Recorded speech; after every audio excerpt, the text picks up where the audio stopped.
Welcome to Red Eye. Hello, everyone. I am Tom Shillue. Let's check in with TV's Andy Levy at the Red Eye Tees deck. Andy?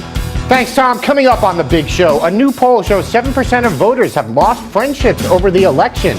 But how many of the 93% remaining were friendless to begin with? Plus, is your dog's Halloween costume sexist? See if you're being a bad influence on the animal that poops on the sidewalk. And finally, a new robot parent can look after your children while you're away. Or even while you're there, now that I think about it. Back to you, Tom. Thank you, Andy. Let's welcome our guests. I was going to say something extremely rough to her, and I said to myself, I can't do it. It's inappropriate. It's not nice. Democratic strategist Jessica Tarlov. If you want to catch his act, you can see him live this Sunday emerging from the Black Lagoon. Giant comedian Ben Kissel. And he's the one putting twisted thoughts in your head. Sitting right next to me is host of the Anthony Cumia show, Anthony Cumia. Okay, let's start the show.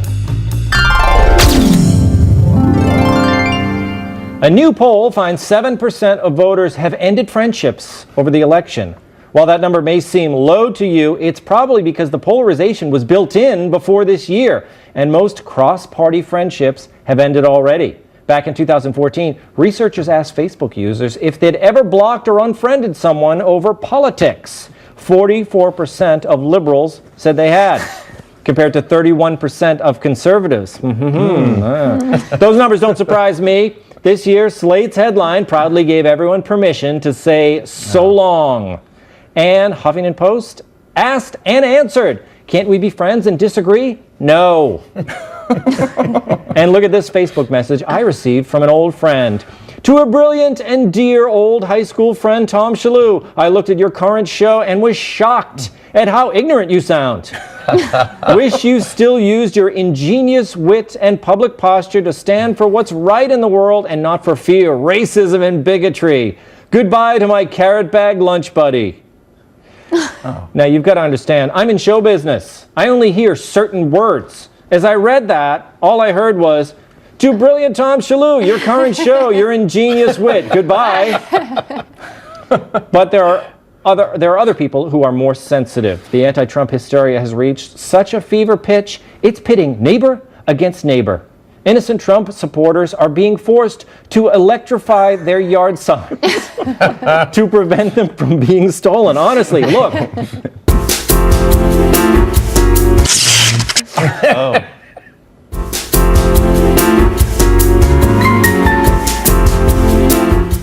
The guy didn't let it get to him, though, right, Anthony?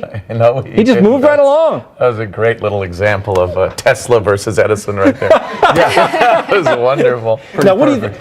Well, hold on, Tom. Yeah. Carrot bag lunch? You brought a bag full of carrots to lunch every day? I always have a bag of carrots in water. It's my main snack. Right. That is without a doubt. I can't believe that they were friends with you when you did that, and now they're not friends with you when you have a television show. Look, it is a great snack, and here's the trick. You keep the carrots in water, and they stay nice and clean and fresh and crisp all day. Just when I thought you couldn't get any more white. Okay. It's amazing. Then you can freeze the water and put it on your black eye that you have from getting punched in school for having a bag full of carrots. And rightfully so. I couldn't even defend you if I was your best friend in high school. I shouldn't have eaten the carrot. It's very crunchy. Yeah, but good beta carotene. You're going to see the show more clear than ever. Exactly. Ben Kissel. Yeah. Now, I showed the statistic, 44 and then 30-something. It's more liberals are more sensitive than conservatives. Does that surprise you? I think there is one thing that we need to point out. Frankly, conservatives are better at trolling. They want to have different opinions in their news feed because it gives them the fuel to then go and leave insane comments on all of their liberal friends on their Facebook pages. And there's really nothing more exciting than making somebody who is extremely politically correct or a social justice warrior angry. So I think it's really a pastime for conservatives that liberals just don't share. It is true. Jessica, conservatives are better at trolling. Why is that? I don't know. I mean, I'm never trolled by actually, I'm trolled by the far left because I'm not left enough. Wait a minute. Yeah, because I say, yeah, it's true. What position do you come down that's not left enough for these animals? Like, I'm not for single payer health care. that's a big one, that I'm a sellout because I didn't want, or that I wasn't for Bernie. I actually lost a relationship when you talked about that people are losing friendships over Trump-Hillary. Yeah. I had a Bernie-Hillary incident. I mean, it was only 3 weeks, so, I didn't know where it was going, but it devolved very quickly. That was just about socialism generally, and actually because of splitting checks. I was like, what is this equality thing? And he was like, well, you want to be treated equally, you want to be paid equally, you should pay for your drink. And I was like, we're not going to have drinks together anymore. That's Absolutely true. not. Look, it's so true. I'm an old-fashioned guy, and even though I think Jessica's just figuring this out, it's all those left-wing people. They don't want to pick up a tab, do they? No, that seems to be a big part. That's possible. They're cheap people, Jessica. A long I'm list not of cheap. hypocrisy. I'm not. I give money to every homeless person that I see. She gave money to me in the green room. I did. The largest Under homeless de Blasio, person you I must be ever going saw. broke. I'm saying, Jessica, the more left you are, the cheaper you are. That's Oh, right. definitely. You got to date Oh, sorry. guys to the I'm right. going to get in trouble now, but I think that is true. Us centrists, not cheap. Ex- Bernie people, super Well, you're cheap. pointing to me. Yeah, Conservative guys are very traditional. They like paying for the date or Yes. the out for drinks or whatever. Yeah. You've been known to pick up a tab or two, Anthony. I have picked up many a check. Yes. I'm known as just Mr. Generosity. That's what they call me, Mr. Generosity. Yeah, pick it up and put it down and slowly walk out of the bar backwards under the guise that you're going to the bathroom. Yes. Although, look, you've got, what do we have here? We have a libertarian right here in the middle, and I'd charitably put you over on the right, Anthony. Can I Sure. say that? That's fair. You are a bit of a, let's Fascist? just, no, I wouldn't use that word. But we have a pretty diverse panel. Yeah. But can't we all agree that I feel like it is on the left end of the spectrum that people are more likely to unfriend? Absolutely. I've seen it on Facebook where I'll just block somebody or unfriend somebody on Facebook if they really are pouring out some drivel. Yeah. I'll just say, I don't want to see this anymore. When they block me, it's this long letter I get. Right. That's publicly posted. Mr. Cumia, I used to be a fan of yours. Like, I thought that was to me, the one that you just read to you. Yeah. I see it all the time. You used to be so funny, but now you're every ist they can come up with, and then they say that they're blocking me or unfriending me, and it's like, you could have just done that. Yeah. You didn't have to put a big list out a letter to everybody. Also, I'm curious about these people because when were you not all of those ists? You were always all of those ists, I was weren't you? always an ist. Always. That's what it said about you. He's always an ist. I'm You an haven't always become ist. more extreme as you get older. You were No. extremely consistent. No. But this is exactly why everyone dies, or as they age, they just become extremely alone and become extremely bitter, right? When I was 18, I voted for Al Gore. People were extremely upset. I was already being ostracized because I didn't vote for Ralph Nader. He's a total moron. He wrote a book. Anyway. Yeah. He wrote a book. No, he wrote a letter to Obama from the perspective of E. coli. Check it out online. It's one of the most fascinating letters you'll ever read in your life. But slowly, through every election process, you start losing friends, and then you just end up writing in Barry Goldwater in the year 2030. Tarlov, let's close this up. Liberals are terrible, right or wrong? Not a To leading survive this evening, I'm just going to say right because you freak me out and I don't Oh, actually no, know I'm no, enough here, about Jessica. you. As the barrier, yes, I get that, but all these ists. But I think the ist problem has gotten worse because of Trump. It's I all think that it labels, was right? more acceptable to be isty about certain things before you had a candidate who was all that It's ist. not even an ist, though. It's this perception of ist that comes out Well, no, now there are- because liberals love arguing and then ending the argument by calling you something, labeling you something, which supposedly takes any. Well, because it's feelings based. That's the problem. It is very feelings based. Yeah, we are a feely people. They So try to you take can- any credibility you have of your argument away by labeling you something terrible. So no one should listen to you because you're Well, a we get terrible person. labeled like not great things. I think it also points out to most friendship groups are extremely homogenous, and it tends to be the liberals who pretend as if they're not. They pretend as if they're super diverse, and then as soon as they do meet a countering position or opinion, they're gone, and now we can be homogenous and diverse together once again. You just see it on a we are regular basis. technically more diverse. I mean, like How? In what sense? in color. Well, certainly Only in the ways that matter to you, but we are Certainly not in political We are more theory. likely to have diverse friendships. I think we proved that. Okay, moving on. Sexism has been defeated for humans, but sadly not for dogs. A Washington Post article shines a light on the issue. The writer notes that at PetSmart, in the Halloween section, career costumes labeled male include firefighter and police officer. While female dogs have to pick between a pink cowgirl costume and a pink loofah. At another website, BaxterBoo.com, costumes for male dogs include fireman, mob boss, and doctor, all great professions. For female dogs, sweetheart nurse and French maid. Oh, yeah. Scott Lowry, who co-hosts a podcast called She Will Not Be Ignored, subscribed, says, it seems silly on the surface, but this is part of a larger message we're sending, that there are certain jobs for men and certain jobs for women. The career options for women and dogs need to go beyond pink loofahs and pink cowgirls. Well, this guy, Lowry, he seems like a hell of a guy to have a drink with, right, Anthony? This is God. It's terrible. First of all, adorable. Yeah. The costumes are adorable. Look at these two. Fantastic. I want to bite them. But if you want to be technical, you could say the male costumes have to have certain parts where they could clean themselves. But that wasn't the case with these. They're all open in the same area. They my just God. make the girl go around with her stuff out, which is not nice. I just do not think we need to focus on the gender of all of these dogs. It's not as we focus on gender as human beings because theoretically there might be a sexual situation. Maybe we're going to mate at some point. No gender on dogs. I mean, it's so unbelievably ridiculously stupid. I don't want to think about a dog's private parts. I don't want to care about a dog's private parts. Sew it up and snip it off. It's true. Well, you know what? I think, Jessica, why don't we allow the dogs to define themselves, right? What are we telling them that they're male and female for? We're not. Oh, you mean costume-wise, or actually in conversation? I'm talking with them? about their identity, Jessica. Well, I guess people put like the little bows on the girl dogs and whatever, but generally I feel like we treat dogs equally. Like they go to the bathroom, so. They all have to go outside, right? It's not like the lady dogs get to go inside and the male dogs have to go outside. Yeah. So I think we're pretty fair about the dogs.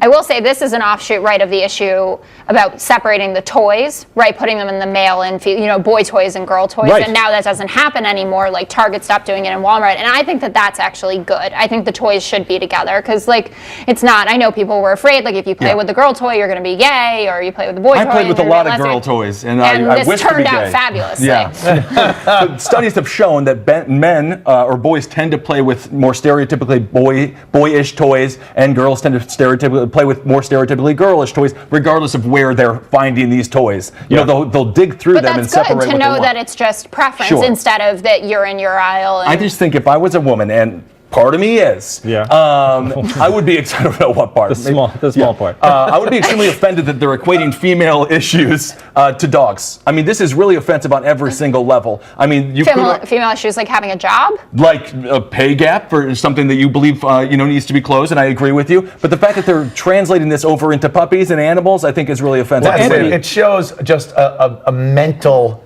problem that you would look and think that there's a problem with a costume for a dog. Yeah. That is people trying to get this weird agenda across that just doesn't make any sense. You think they have too much time on their hands, Anthony? That's what I'm saying. Too much time. But also, isn't French maid, isn't that a powerful profession? I don't see what's wrong with French maid. What's demeaning about that? I've never seen one. I've never been to France. Yeah. But I've never seen one. I've never been for those maid costumes, or the nurse one also is it just conjures up that an enema is going to take place. Who wants to think of being in a hospital? I don't want. Yes, I don't like that at all. Yeah, but if you were in the hospital, I mean, you wouldn't mind a French maid? Yeah, you wouldn't mind you wouldn't mind the nurse looking her best, would you, Anthony? Okay. True. All right. Pretend it like Beckham.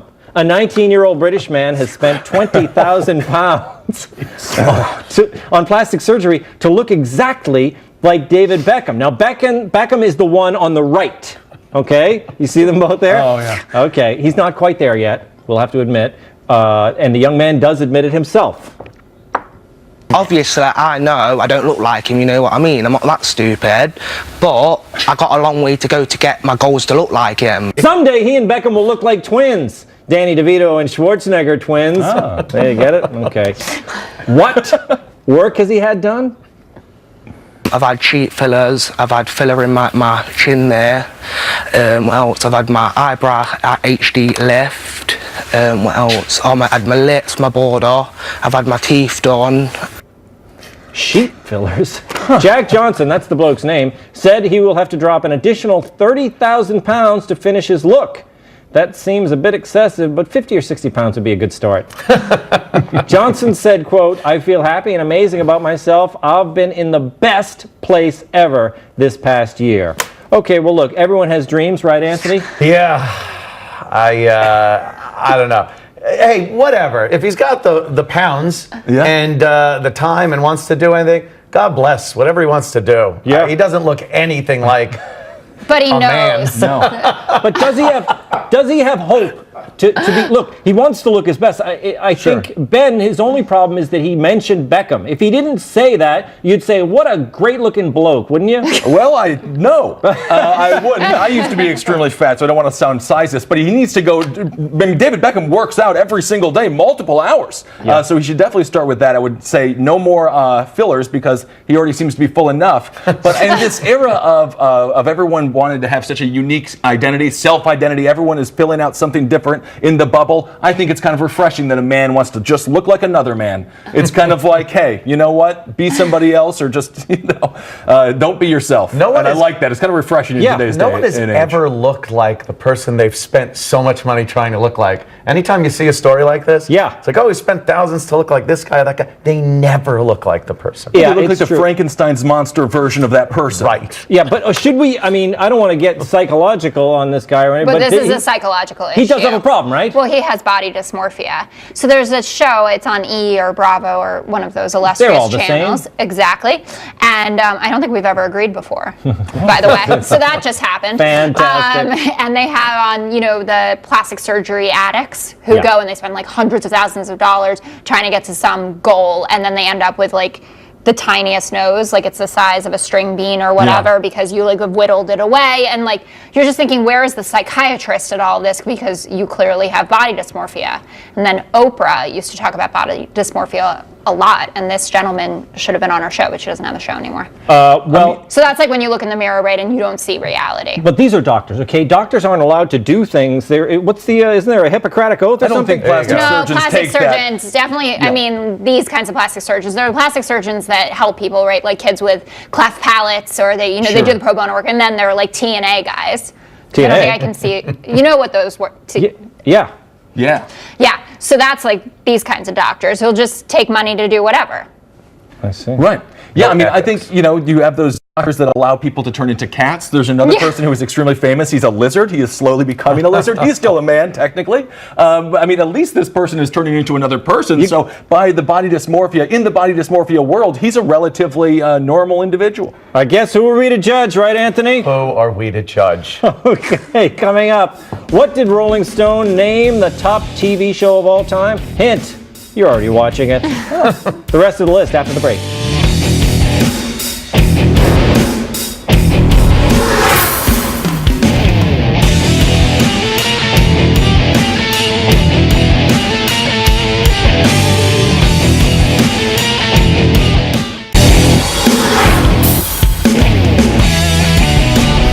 Rolling Stone has made a list of the top 100 TV shows of all time, and like everything they do, I trust it. The magazine got input from actors, writers, producers, critics, and showrunners, and here's what they came up with. At number 1, The Sopranos, followed by The Wire, Breaking Bad, Mad Men, and Seinfeld. Then The Simpsons, The Twilight Zone, Saturday Night Live, and All in the Family, and The Daily Show. Never heard of that one. Conspicuously absent are my top 5. Leave It to Beaver, Father Knows Best, Gunsmoke, The Rifleman, and RuPaul's Drag Race. Seasons 2 through 6 only. Oh, yeah. Yeah. First Glad season, you specified there. it got off to a rough start. Jessica, agree, disagree? What did you find? The top 5 I thought was pretty fantastic. I was wondering where Sex and the City was in all this, and not just because I'm a girl who grew up on Sex and the City. It's a chick show. It's not just a chick show at all.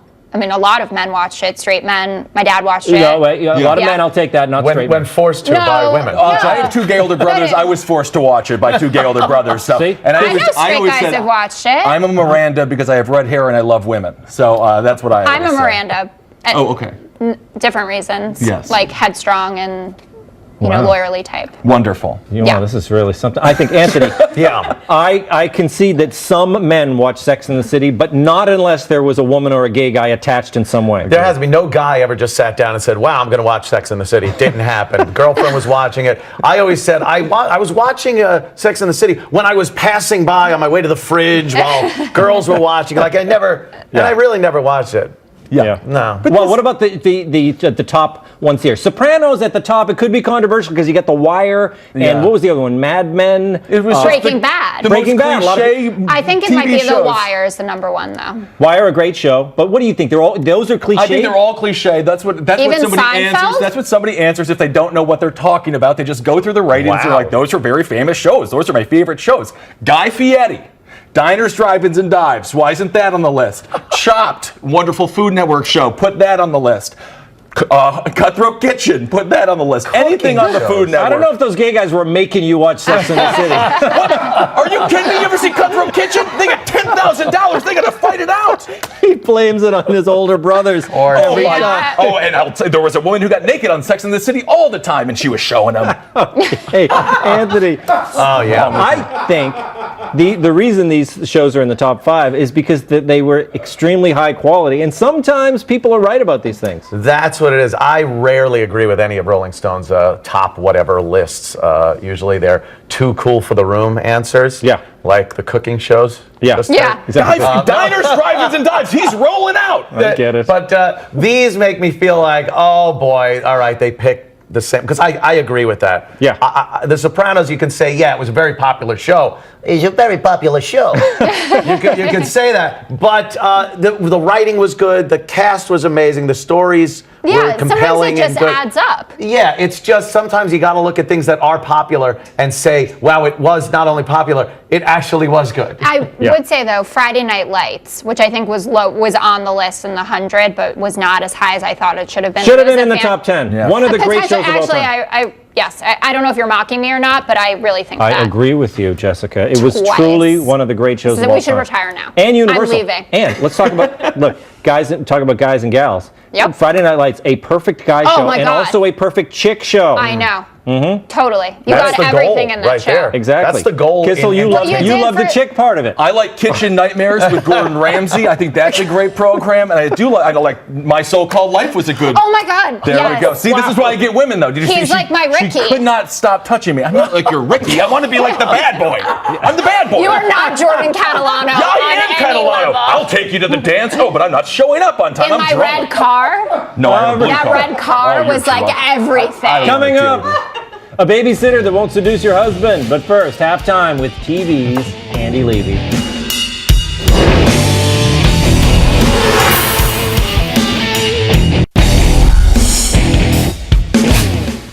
Welcome back. Time to find out what we got wrong or what we missed from TV's Andy Levy over in the Red Eye News Deck. Andy? Hey, Tom, how are you? Good. A little, you know when you did your tease at the end of the B block? Yeah. And you said coming up, well, now I've forgotten what babysitter who won't seduce your husband? Yes. But first, Andy Levy? Yeah. I didn't like the implication there. I just said. It's a little odd. I thought. Oddly worded. 7% of Americans say they've lost a friendship over the election. Tom, you read that Facebook comment from your old friend who said, wish you still used your ingenious wit and public posture to stand for what's right in the world and not for fear, racism, and bigotry. Yes. Can I have their number? Come on. I feel like we'd get along just fine. I think those were harsh words, Andy. I don't know. And we have I didn't answer her back, but we have a diverse panel every night here on this. It's also weird that you said that when it's an all-white panel. Yeah. I know we're different sizes and genders, but I have red And hair. you know what? I think of ideology. That's the real diversity of this show and the real strength of what this a show. Republican answer. Anthony, you said the guy with the electrified Trump sign was a great example of Tesla versus Edison. And, of course, a great example of why Tesla was superior. Yes, the superior Yes. alternating current. Yes. Although I guess if it were Edison, the guy would be dead right now. Right? True, a lot of amperage. Yeah. Sure. Let's just talk electronics. No, absolutely. Jessica, you said you lost a relationship because of Bernie versus Hillary. Yes. Yeah, centrists are the worst, aren't they? Or did I get that Yeah. wrong? Did I get that wrong? Yeah, you got it a little wrong, but it's okay. I'm sorry. Not as wrong as you've gotten it before. Okay, So. fair enough. Anthony, you said you are known as Mr. Generosity. Yeah, as per everyone. Yeah, I would actually just like to point out that this is true. Thank you, Andy. It's not the only thing you're known as, but you are known as that. It's one of the few that we can actually say on television. Yes, it is 100% true. Jessica, I thought the most interesting part of this whole thing was that this number, the 7%, is the same as it was in previous elections. Yeah. I think this goes to the fact that it's sometimes hard to take liberals seriously when they trash Trump and talk about how this is the most important election ever, because they do this every time, and I'm glad you agree. Yes, actually, I do agree with that. We get a little dramatic, but it's really important to win because liberals are winners. Is that right? All right. So do anything to win? Not in the Hillary Clinton sense that I know that you're thinking. Oh, no, I wasn't. I was thinking more of the Harry Reid lying about Mitt Romney's taxes. Oh, I mean, Harry's on his way out. You're going to love Schumer. Thank God. Oh, boy. You got me excited, and then you brought me right back down. That's what I'm here for. I know. Washington Post column asks if your dog's Halloween's costume is sexist. So I guess the salonification of the American media is complete, right, with this? What's that word, Andy? Salonification. Oh, yes. I thought you said saladification. No, and I was like, I really salonification. don't know that word. The salad thing. Yeah. Kissel, my favorite part of the story was, quote, representatives for PetSmart and Baxter Boo did not respond to requests for comment. Yeah. Why do you think that was? I mean, they were busy creating great toys for wonderful dogs. Creating jobs for Americans. Yeah, and dogs. Yeah. Anthony, according to this article, 16% of Americans say that they will dress up their dogs, cats, and bunnies for Halloween this year. Mm-hmm. Is this a fancy way of saying 16% of Americans should be locked up? At least. My God, that doesn't include cat people either, right? Hey. I know. Wait, I'm one too, yeah, I Andy. was just going to say.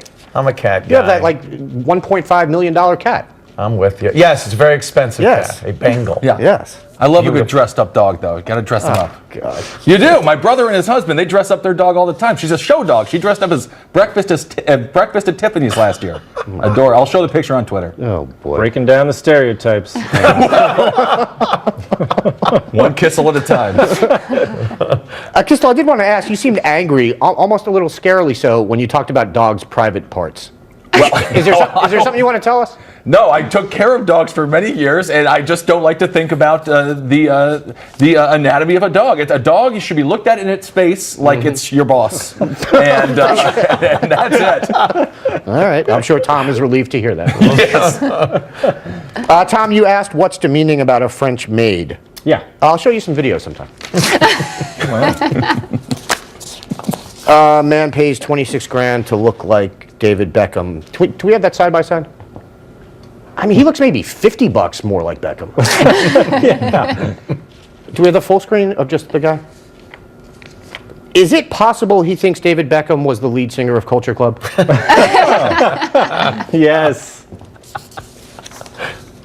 Jessica, having said all that, I agree with you. I actually feel bad making jokes about this dude. He has issues. He's paid £20,000 so far. He is £19,000 in debt and unemployed. Right, and he says he's paying more. And he says he's never felt better about himself.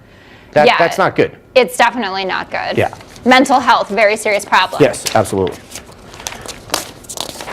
I do not take back my jokes, however. Yeah, why? Rolling Stone's list of the top 100 shows of all time. Jessica, you said the top 5 was fantastic. Well, sure, except for Mad Men, which is the most overrated show in the history of you think television. that? I agree. Yeah. Did you think that the whole way through? Or The first couple seasons were good, then it just turned into completely pretentious drivel. Yeah, I could see that. I think it had dips. I thought it ended really strong, though. Like, I loved the last episode, with the Coke bottle. I don't. I was long gone by then. Oh, okay. Well, revisit it and, check out the last episode and see what's what. But I get it. Okay. You could put Sex and the City in place of Mad Men. And it would be good. Sex and the City was number 62 on the list. All right. Why wasn't it number 69? Anthony, I wanted to say it, but I don't know if I could.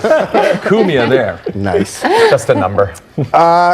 Kissel, you said the answer is the top 5, which was like Sopranos, Mad Men, Breaking Bad, Seinfeld, whatever. You said the answers were cliched. Yeah. But it's not pick your most unlikely top TV shows. Well, I mean, it's just, They're cliched because they're the general opinion. Yeah, but the general opinion is ridiculously stupid. Look at Hillary That's and Trump. fine, but you can't say, like, it's like people always do this with best movie lists too. He's like, oh, Casablanca, The Godfather again. Yeah, I'm they're over still it. the greatest movies. Well, they're off the list. What about, like, A to Z? My friend Henry Zabrowski it ran for 8 episodes. I thought it was the best thing I ever saw in my life. All right. Here's my list. This is like a partial list. Letterman / Conan. I'll put those two together. Columbo and Kojak. Oh, that's true. Oh, yes. Breaking Bad, I would put on there. Red Eye with Greg Gutfeld. Sports Night, Friends, The Office, the British Office, of course, that goes without saying. Seinfeld, and Lost. Lost was on there, right, Andy? It was top 20, I think. Yeah. But it should have been top Was 3. Cheers on Top there? 3. I was thinking Cheers was about top that. 10, I believe. Really? I think so, yeah. I should have read below 5. Yeah. I'm done. Oh, don't go anywhere! I interviewed the director of Gringo, The Dangerous Life of John McAfee, right after the break.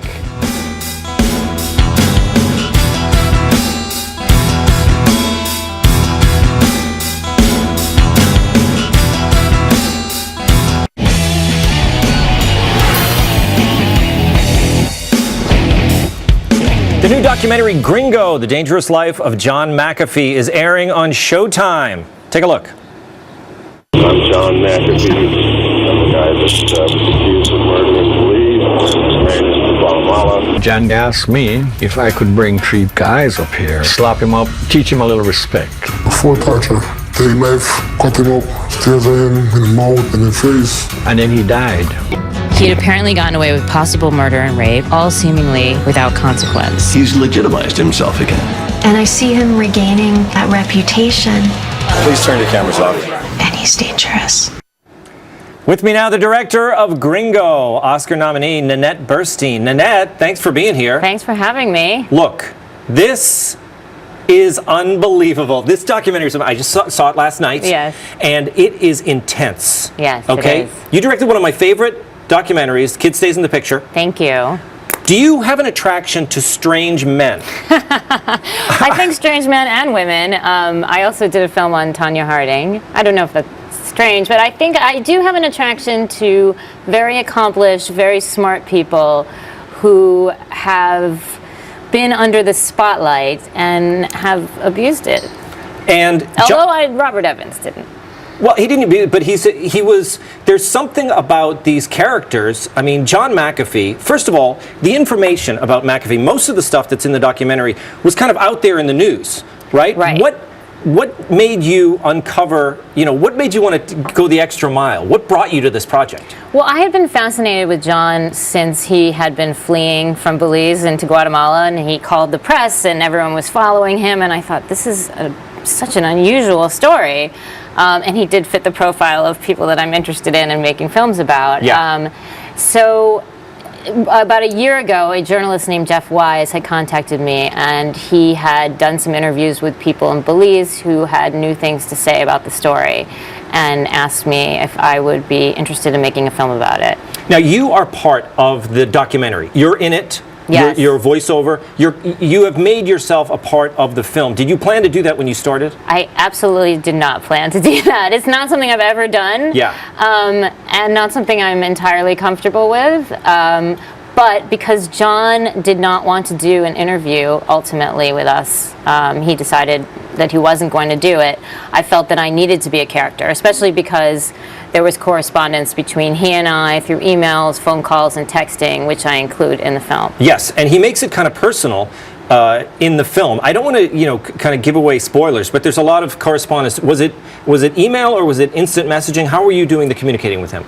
It was email mainly, but there was also texting and phone calls as well. Yeah. Now, if he wanted to communicate with you via text and emails and phone calls, why didn't you want to sit down with you? There's a scene in the film, later in the film when he's running for president, you go and sit down with him or you introduce yourself to him. Right. He doesn't recognize you, right, and he walks away from you. Why doesn't he want to talk to you in person? I don't know. He thinks that it was a witch hunt in some way, and he felt that if he emailed me, he likes to also play games with the media. This is what he talks about. He claims that he likes to lie to the media and then later say it was all a hoax. So he said he wanted to play a trick on me. So you kind of put yourself in danger. There's scenes when you go to Belize, you're kind of tracking down, you're following the, in the footsteps of some, can we say it? I mean, there was murders. Yes. People were murdered. Yeah. And you went down and you tracked down some pretty bad characters. Did you feel like your life was in danger at any point? Well, as we took more and more trips, we started to hire security to come with us, just in case. Now, John McAfee hired security, and he kind of hired some bad dudes. Did you hire locals like he did? And we hired a reputable company in Belize City, and there weren't 15 guards. There was 1 or 2. Now, this is kind of a spoiler alert. I don't want to reveal the, John McAfee was kind of into some weird sex, all right? I don't want to mention what, yes. But if people tune in, they can see that. Not only do I not want to mention it because of a spoiler, right. I just don't want to talk about it. Yes. It's kind of gross. Did we know about this, or did you uncover this? I uncovered it. I had no idea that was going on. I mean, there was a lot of things in the film that I did not know about until I started asking questions. Well, okay, listen, there's so much more I want to talk about. We're going to do I'm going to ask you a few questions and maybe we can put it in a web segment, okay? Sure. Okay, thanks, Nannette. Gringo is airing on Showtime. Check your listings for times. We're going to be right back with more Red Eye.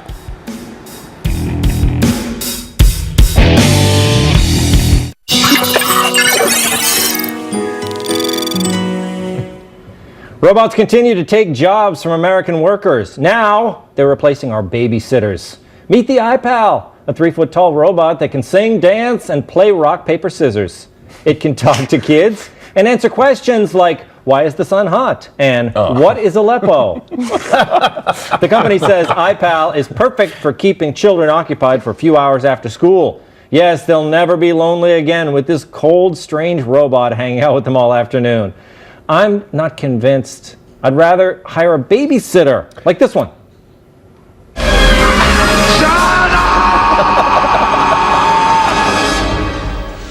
Shut up!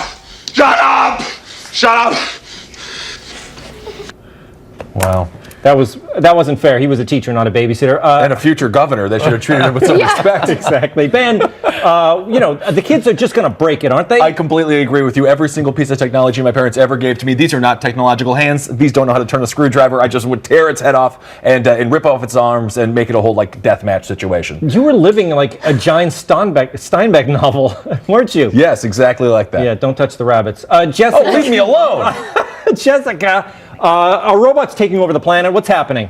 I just have to say that I never think about robots unless I'm on Red Eye. There is always a robot story. So obviously you are obsessed with robots, or the writers here. You got to start thinking about it.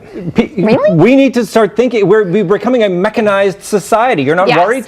No, I'm not that worried about this, actually. Yeah, because you want to give your health care over to President Obama. It seems pretty fine. The costs are lower, 20 million insured. Oh, boy. Anthony, about the robots. This is terrible.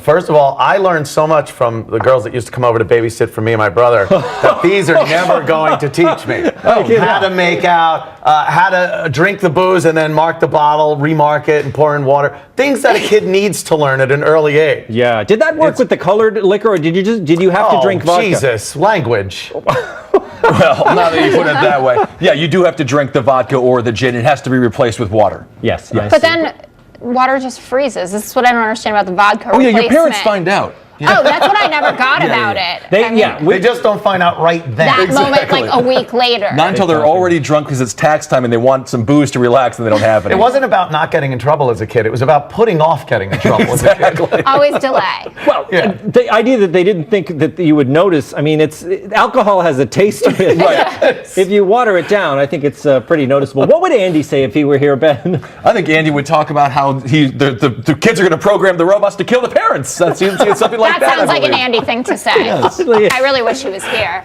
Are we done now? Should I count them down? Very special thanks. Perfect. To Jessica Tarlov. I'm going to stretch it out. Ben Kissel, Anthony Cumia, and me, Tom Shillue. I'll see you next time.